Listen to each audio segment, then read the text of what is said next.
Okay, we will read chapter 2 of the Case of the Library Monster by Dori, Hillestad, Butler, and the publisher is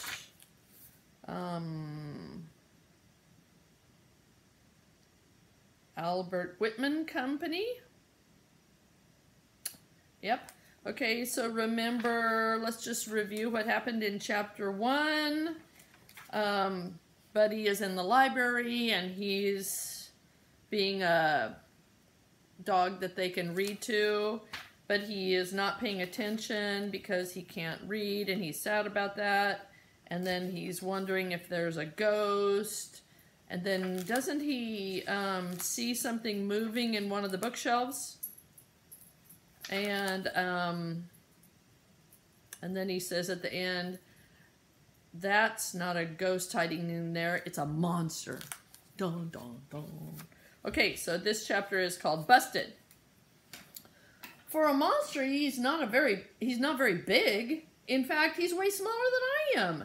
And he doesn't have any fur. He has short, stubby legs with fingers and toes, scaly skin, and a long, skinny blue tongue. What could it be? I've never met anyone with a tongue like that before. Who are you? I asked, sniffing him. What are you? Where did you come from? He stares at me with little round eyes. Man, he smells strange. Sort of like sand and lettuce and something else too. I noticed an open window at the end of the aisle. Did you crawl through that window? I asked. The monster scurries back behind the books. Hey, I say. More books fall to the floor. I'm talking to you.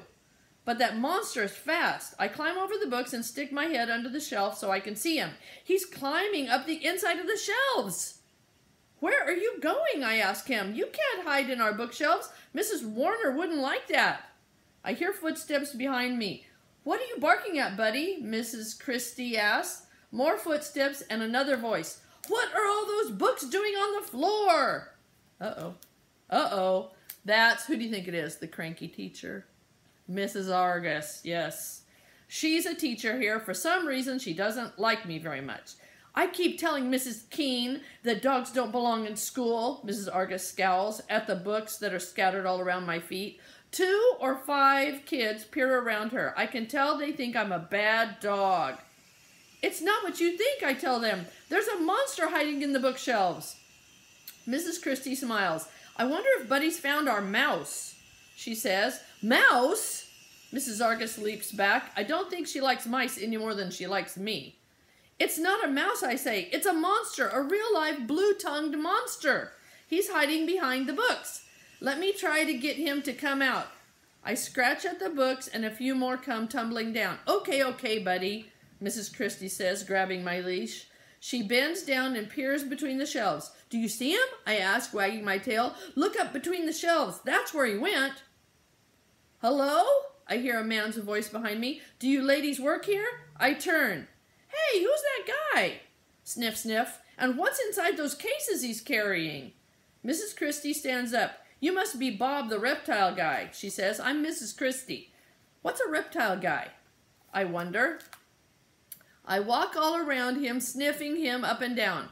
I thought that monster smelled strange. This guy and the stuff he's carrying smells even stranger. Like sand, sticks, water, hot light bulbs, and something else. Something alive. There's something alive in both of his cases. The man sets one of the cases on the floor and shakes Mrs. Christie's hand. Yes, I'm Bob, he says. He offers his hand to Mrs. Argus, too, and she shakes it, but I can tell she doesn't want to. We're so happy to have you here, Mrs. Christie says. Let me introduce you to Mrs. Warner, and I can show you where to set up. She leads me and the reptile guy back to the storytime area. What about the monster? I ask. We don't want a strange monster running around loose in the library, do we? Of course, I also want to know what's inside those cases. They smell so interesting. I sniff the case on the floor. I hear a soft sss sound inside. What's that?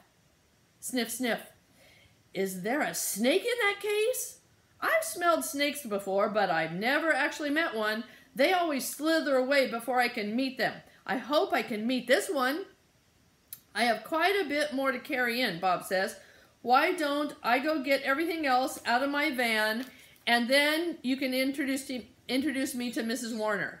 Mrs. Warner is talking to a group of kids over by the computers, but she hurries over before Bob can leave. I'm Mrs. Warner, she says, holding out her hand. You must be Bob. Thank you for coming today. Bob shakes her hand. My pleasure, he says. Mrs. Christie, would you help Mrs. Argus's class find some books? Mrs. Warner asks. I'll take Bob to the office to meet Mrs. Keene. She turns to Bob. While we're there, we'll page Mr. Poe. He can help you bring your things in. Okay, Bob nods. Do you want to take Buddy to the office with you? Mrs. Christie asks. Sure.